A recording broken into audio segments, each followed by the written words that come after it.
Sementara seorang balita di Kabupaten Kepulauan Meranti, Riau mengalami batuk rejan hingga mata dan kelopaknya memerah akibat kabut asap. Hingga kini pihak keluarga sulit membawa sang buah hati ke rumah sakit rujukan di Pekanbaru.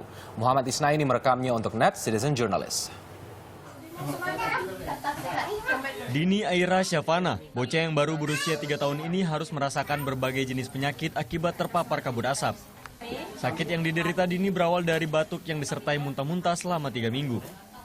Tak kunjung membaik, kedua mata Dini malah memerah, sedangkan kelopak matanya memar-memar sejak 2 pekan lalu. Dari hasil pemeriksaan sementara, dokter mendiagnosa Dini terserang ISPA dan batuk rejan. Katanya gejala ISPA.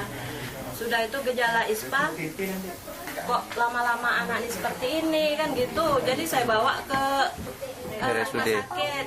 Jadi Bu, ini ISPA anak ibu ini sudah berlarut sehingga dia terkena pertusis, katanya dibilang gitu. Itulah saya saya bawa ke rumah sakit, ternyata 2 hari itu terjadi berem gitu, yang di sininya seperti kayak orang ditonjok lebam, nah seperti itulah.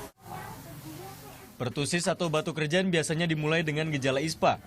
Jika tidak ditangani secara baik, penyakit pertusis dapat menyebabkan komplikasi seperti infeksi bakterial hingga radang paru-paru dan otak. Pihak keluarga berharap pemerintah daerah setempat membantu proses pengobatan ini, sehingga balita berusia 3 tahun ini dapat segera dirujuk ke rumah sakit di Pekanbaru untuk mendapat perawatan intensif. Darah di matanya itu kan pecah, jadi harus bawa ke